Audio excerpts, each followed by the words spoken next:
இப்போ நீங்கள் வயல்காடுக்குள்ளே போனீங்கன்னா உங்கள் கேம் எப்படி இருக்கும்? அப்படியே தான் விளையாடுவீங்களா, இல்லை உங்களுக்கு கேமோட மாற்றம் இருக்குமா? நிதானம் இருக்கும் சார், நிதானம் இருக்கும், கோவப்பட மாட்டேன்.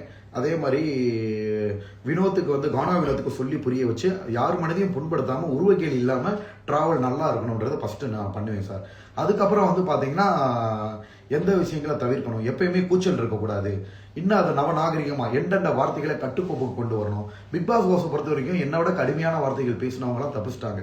நான் சின்ன வார்த்தை விட்டாலும் அதிகமாக என்னை மக்கள் வாட்ச் பண்ணுறாங்க.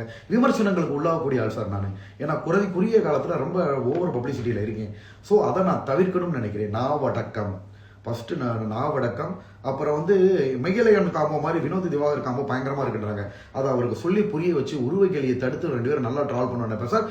அதுக்கப்புறம் எப்பயும் போல ஸ்ட்ரைட் ஃபார்வர்டாக தான் இருப்பேன். அப்புறம் வந்து கூச்சலை குறைச்சிட்டு மற்ற மக்களோட ஒன்றிணைந்து, ஓகேங்களா, அதாவது நான் தனியாக தான் இருப்பேன். திருப்பி பழைய மாதிரி அநியாயத்தை தட்டி கேட்கறது, குரூப்பீசத்தை தடுக்கிறது நேர்மையான முறையில். ஏன்னா மக்கள் வந்து யார் என்னன்றது இப்போ குழம்பி போயிருக்காங்க. ஓகேங்களா, எனக்கு தான் தெரியும் உள்ளே இருக்கிறவங்க என்னென்ன குணம், யார் எப்படி இப்படின்றது தெரியும். ஸோ உள்ளுக்குள்ளே போனேன்னா பயங்கர சுவாரஸ்யமாகும் சார் கேமு. உங்களுக்கு பிடிச்ச கண்டஸ்டன்ஸ்னால் யார் சார்?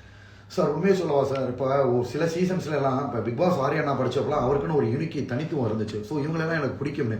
எனக்கும் ஆரியண்ணாவுக்கும் கருத்து வேறுபாடுகள் இருந்தால் கூட நான் அவரை விட்டு கொடுக்க மாட்டேன். அந்த மாதிரி இந்த சீசனில் எனக்கு மனக்க வளர்ந்தவர் யாருமே இல்லை சார். ஏன்னா எல்லாருமே கொஞ்சம் ஓரளவு மீடியமான மெச்சூரிட்டி தான் இருக்குது. யாருக்கிட்டையுமே நீ ஒரு உயர்ந்த குணத்தை நான் பார்க்கவே இல்லை. அதனால் வந்து எனக்கு பிடிச்ச கண்டஸ்டன்ஸை யாரையும் சொல்ல முடியாது சார்.